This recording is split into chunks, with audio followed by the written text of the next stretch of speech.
Hey everyone! Professor David here, your guide to a whole new world. The shining, shimmering, splendid world of business. You know, going to the movies has been one of my favorite pastimes since I was a little baby professor. That indescribable feeling when the lights begin to dim.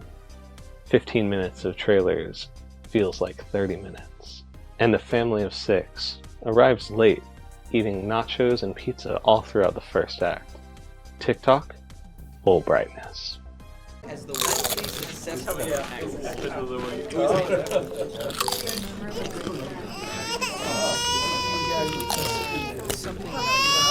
Okay, so maybe the theater experience isn't always sunshine and roses, but in my opinion, the joy of seeing Oppenheimer and Barbie on the same day, unbeatable. So wouldn't it be nice if there was...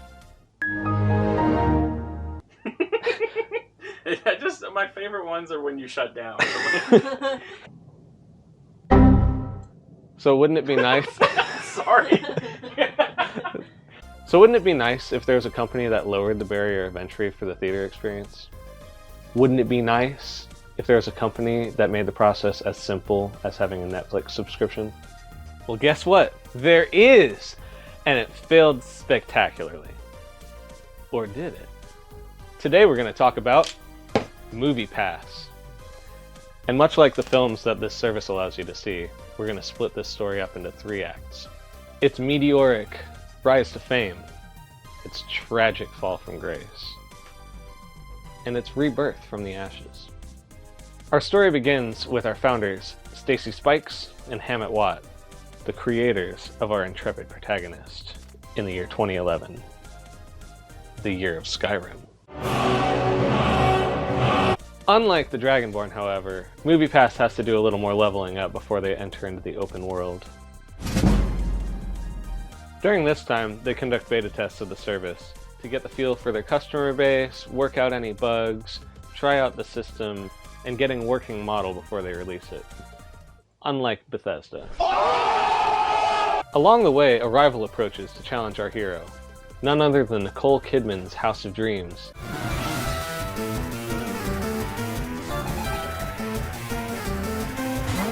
AMC Theaters.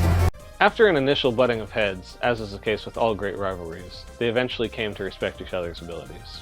And due to the shortage of ticket sales near the end of 2014, an official partnership was formed. At this time, the pricing structure is $30 to $45 a month, 1 free movie each day. The pricing plan does change based on where you live, and you can't see the same movie more than once. For a time, things are happy and profitable. Too profitable. For there to be a protagonist, we need an antagonist, an internal or external force that attempts to lead the hero astray. Enter Mitch Lowe.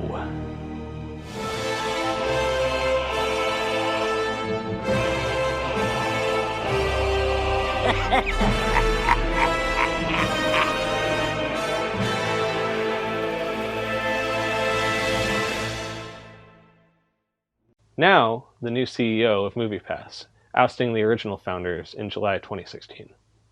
He starts experimenting with pricing structures, making the customers unhappy, and putting our protagonist through an identity crisis.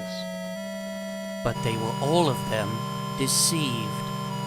For in August of 2017, in the fires of Mount Doom, Mitch Lowe forged in secret a new price point. 1 price point to rule them all. $9.95 a month.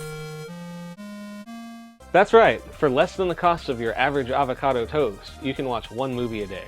And with this newfound power, MoviePass amassed an army of 1 million subscribers in less than 6 months, ready to bust down the gates at every movie theater. However, all of this came at a cost.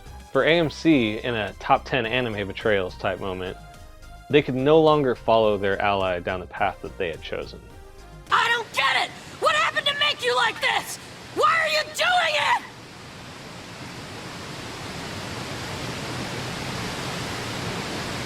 Why should you care what I do? It's my concern, not yours. I have my own path to follow now. So now begins the year of 2018, the year of Red Redemption. Red Redemption. So now begins the year of 2018, the year of Red Dead Redemption 2. Buckle up, everyone. We're in Act 2, The Fall. Mitch Lowe begins to double down, making MoviePass even cheaper if you buy it annually, bringing the price as low as $6.95 a month. People start to get worried, how are you going to make any profit? But Mitch goes, don't worry. I have a plan. You just have to trust me. It's revealed in April of 2018 that MoviePass is losing $20 million a month. So they go, Oh no! and they try to quietly remove the unlimited plan, replacing it with 3 movies a month. Not too different. Except a lot. Less than a month later, in May of 2018, they give it back. Yeah, you get unlimited again. But it was too late. Everyone's pissed off. Now they doubled their losses to $40 million a month. Another month goes by, and they try again. In June of 2018, they introduce surge pricing, forcing the customer to pay an extra $2 to $6, depending on if the movie's popular, if the showtime's popular, if they felt like it. Despite the amazing ability to remove one of those fees per month, the collective subscriber base let out a "No, God!" as increasing amounts of subscribers become unhappy with the platform. But angry customers were the least of their worries, for in June 2018, the same month, also marks the ultimate betrayal. For AMC, once thought a trusted friend, now reveals their plan. AMC Stubs, the new ticket-buying subscription service for AMC theaters. A tragic end to this tale. These former brothers in arms in a new age of moviegoing, now bitter rivals once again. But don't think the train stops there. Oh no, my friends. All aboard. For in July of 2018, 1 month later, they turned off the ability to buy tickets for the summer blockbuster, Mission Impossible Fallout. The fallout of this decision was that no one likes MoviePass anymore. By October of 2018, over 1 million subscribers have made their exodus from the platform. They don't want to come back. Between that, a few alleged bait-and-switch business practice allegations, and yet another blockbuster movie they wouldn't let you watch, September of 2019, they shut down. But all was not lost, for what's that? Just beyond the clouds, that ray of light. The ray of light symbolizing hope and better business practices. Why, it's one of MoviePass's original founders, Stacy Spikes. That's right, we've finally reached Act 3, everyone. The Resurrection. MoviePass was sold back to Spikes and relaunched in August of 2022 with a new tiered pricing system based off of credits. A certain number of these credits can be used to buy tickets to movies. The credit pricing fluctuates based on the popularity of the movie, what theater you've chosen to go to, etc. So if you wanted to see a blockbuster like Dune Part 2 with Timothy Bagoo, the day after it came out, at 7 p.m., when everyone else wants to see it, that would cost more credits than going to see some indie darling that won Best in Show at the Pomeranian Film Fest that's playing in the middle of a weekday at your local art house theater that's about to go out of business. Only time will tell if this new model will work out, but with nearly 800,000 people scrambling to join the sign-up list before relaunch, the future looks pretty bright. So like with any compelling narrative, let's talk about what we've learned.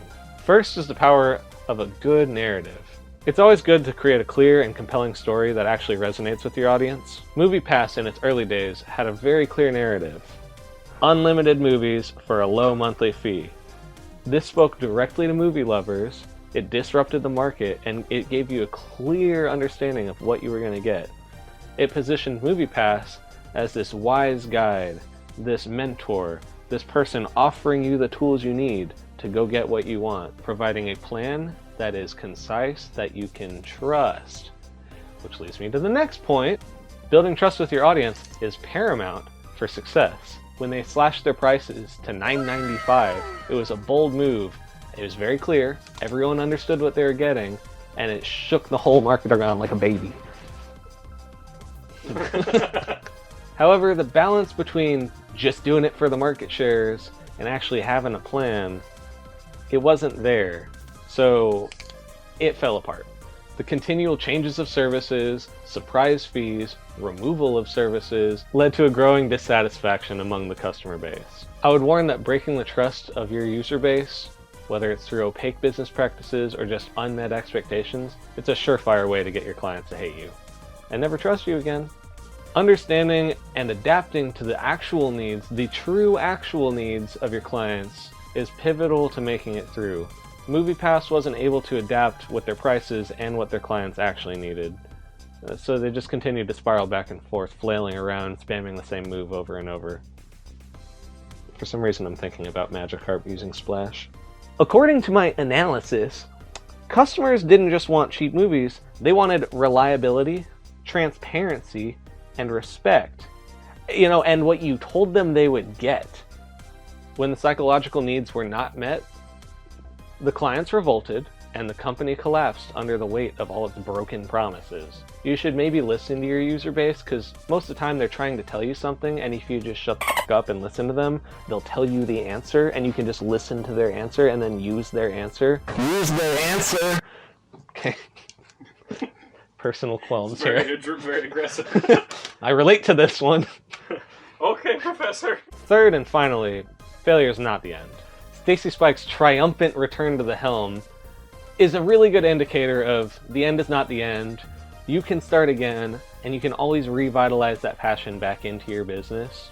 With the resurrected MoviePass model, its new tiered pricing system, and credits, it actually connects with the user in a way they are already thinking.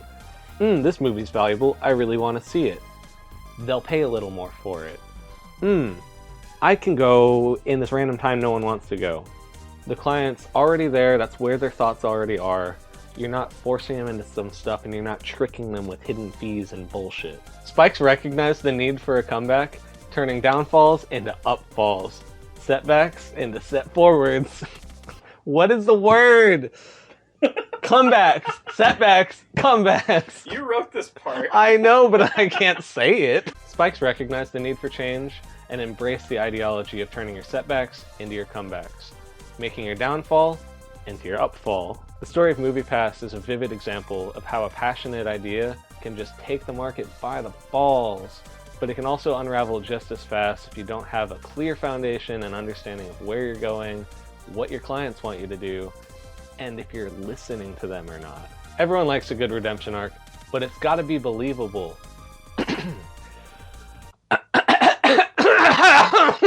Excuse me. Do a clap, please. Okay, you do one more, just... Yeah, okay. Just a normal one, please. So there you have it, folks. The cautionary tale of MoviePass.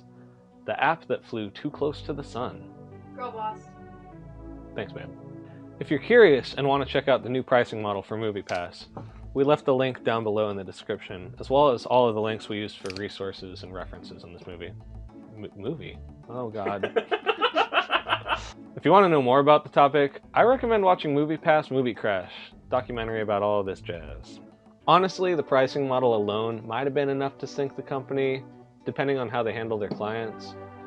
But there's a lot of other stuff that went on behind the scenes that ultimately there was no escape. Bottomless pit. So many bad decisions. If you want to learn more about all that, give it a watch. It's a good movie. Damn! Thanks for watching. You made it all the way to the end. Now you can go home, brag to all your friends about how much smarter you are than them. Leave a like, subscribe, and you'll get a gold star.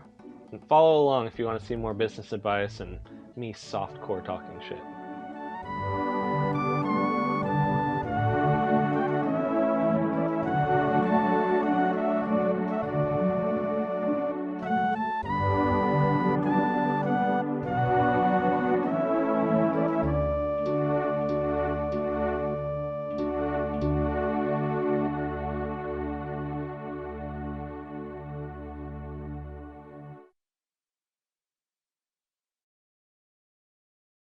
The splendid, shining, shimmering world of business.